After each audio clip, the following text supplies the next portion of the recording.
Bonjour Shalom. Oui, bonjour Bandeko. Adolphe, Flemak. Na Bandeko Moussous. Bino bato à réseau. Na lu répété na audio sa vidéo. Oazolo qui dit que non. euh, quand les parents ne peuvent pas bénir un mariage. Ils reconnaissent seulement un mariage. Ni les parents, ni les autorités communales ou la mairie. Et que le petit gamin là, il se permet de dire que si on invite lui, c'est lui qui peut bénir le mariage et l'affaire est finie parce que euh, à qui Adam avait donné la dot. Je crois il a encore des écailles comme l'apôtre Paul, Saul de Tarse pouvait l'avoir avant qu'il se fasse baptiser par Ananias, que les écailles tombent. Donc des gens sans vision, sans révélation, quand la parole de Dieu nous dit qu'il y a un peuple sans vision, sans révélation, c'est un peuple sans frein. Donc il faut rééduquer ces gens-là parce que les réseaux sociaux ont donné l'accès gratuit à beaucoup qui se permettent aujourd'hui de se lever, de dire tout et n'importe quoi et de faire asseoir une pensée diabolique et satanique, la doctrine selon leurs pensées, leurs convictions, immatures. Peut-être comme on le disait un frère là-bas, KBA. Et peut-être que ses parents n'ont pas pratiqué cela. Donc il n'a pas de modèle, il n'a pas de référence. Comme on sait, quand il n'y a pas de père, il n'y a pas de repère. Donc on est déboussolé. Et comme le roi David pouvait dire, dans Psaume 11.3 là-bas, lorsque les fondements sont renversés, le juste que ferait-il? Celui qui a été justifié par la parole. Alors ce petit-là, comme beaucoup d'autres petits prophètes qui commencent à se lever avec une pseudo-autorité nicolaïte pour pouvoir assujettir, faire asseoir leurs pensées, nous souhaitons mettre fin à toutes ces hérésies diaboliques et sataniques. Parce que on ne se rend pas compte, hein, mais ça crée, en fait c'est une sémence diabolique. Paul dit aux Éphésiens chapitre 6 verset 1er, d'honorer les parents sur la terre. C'est le premier commandement, afin qu'on vive longtemps et qu'on réussisse dans tout ce qu'on entreprendra. Ok, maintenant tu amènes les gens à bafouer cette autorité-là, alors que l'affaire du mariage c'est une affaire familiale. Quand la famille bénit, comme Isaac de Rebecca, avec Isaac où Élisée a été envoyé, l'ancien de la maison d'Abraham, nous voyons le cas de Jacob et Laban, nous voyons Michal avec David qui a voulu prendre Michal, la fille du roi Saoul. Nous voyons plein d'exemples. Samson aussi, il a incité ses parents à aller pour le mariage de sa première épouse qui était décédée.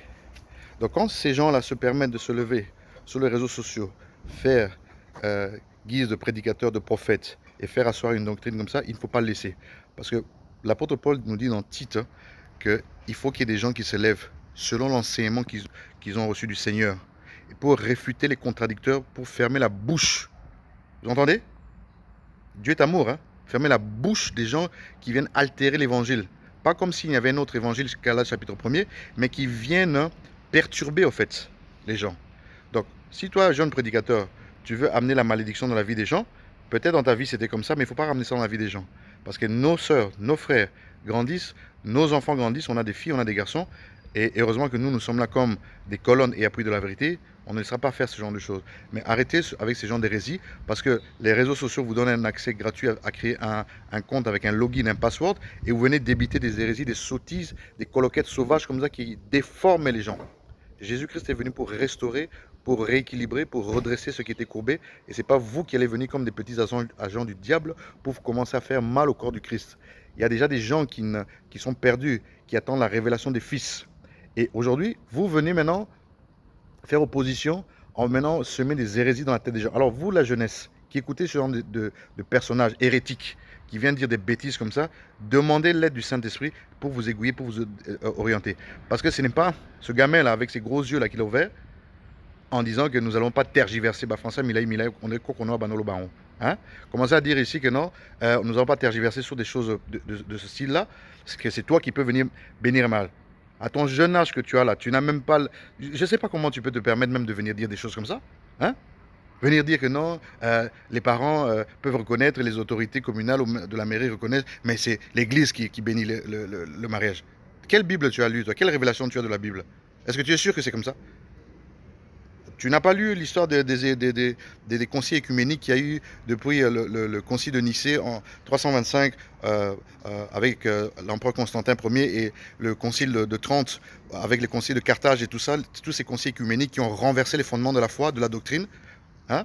Même moi-même, je suis le descendant même des Romains, par mon père italien. Yo, vraiment bateau, dans ce qu'on parle hein. Tu te permets de venir dire des bêtises comme ça. Alors, il faut faire gaffe, hein. Il faut arrêter d'altérer l'évangile. Galates chapitre 1er. Paul dit que même si un ange venait du ciel, si une autre personne, et ou si lui-même venait de la prison là où il était, pour annoncer un autre évangile, que cette personne soit anathème ou maudit. Donc, on ne peut pas faire ce genre de choses. Donc, ne nous laissons pas berner par des bêtises pareilles. Reprenons-nous, lisons la Bible. La Bible dit dans Josué chapitre 1er verset 8 que ce livre de la loi ne s'éloigne point de toi. Médite-le jour et nuit afin que tu réussisses. On a le Saint-Esprit, Jérémie 33:3 nous dit invoque-moi et je te répondrai. Donc il est là, il est capable de répondre, d'orienter. Mais ne nous laissons pas avoir par des hérétiques comme ça. Ça c'est vraiment une abomination, amener la malédiction dans la vie des gens en disant que les parents reconnaissent le mariage mais ne bénissent pas. C'est la foutaise ça, excusez-moi du terme. À bientôt.